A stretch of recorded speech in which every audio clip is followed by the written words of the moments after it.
Ito yung ating Natalia, 125 yung lote niya, 122 naman yung floor area niya. Kagandahan sa kanya, may carport na siya, so hindi basta-basta bibilad yung inyong mga sasakyan.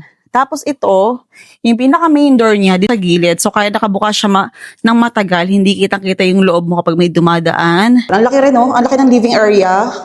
Tapos pwede mong ilagay dito yung dining table. Diba, kahit 6-seater, 8-seater, pwede yan. Ito yung pinaka dirty kitchen. Yan siya, ang laki, oh. Kita niyo ba?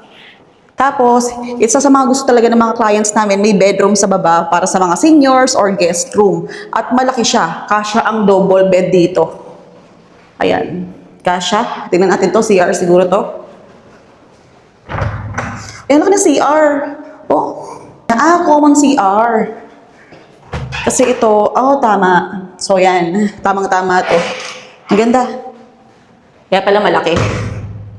So, ito yung ating bedroom dito sa baba. Malaki siya. Ito yung ating sink. And siguro dito nyo na lang ilalagay yung mga, ayan, yung ref. Ayan, hindi naman na siyang gamitin. Double sink tayo. Ito naman yung sa likod niya. Ayan siya.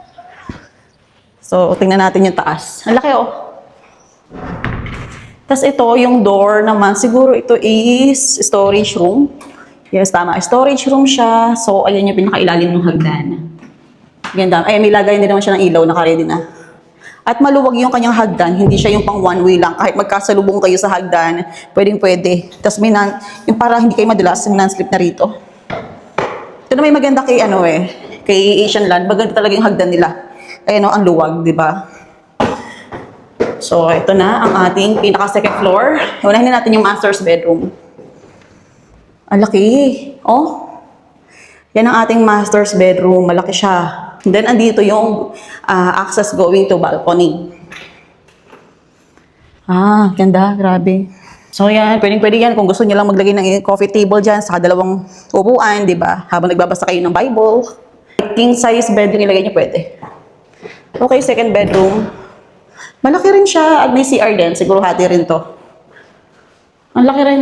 Di ba? Ang laki ng second bedroom. Ito yung kanyang, ang laki talaga ng CR nila, no? So, ito yung third bedroom.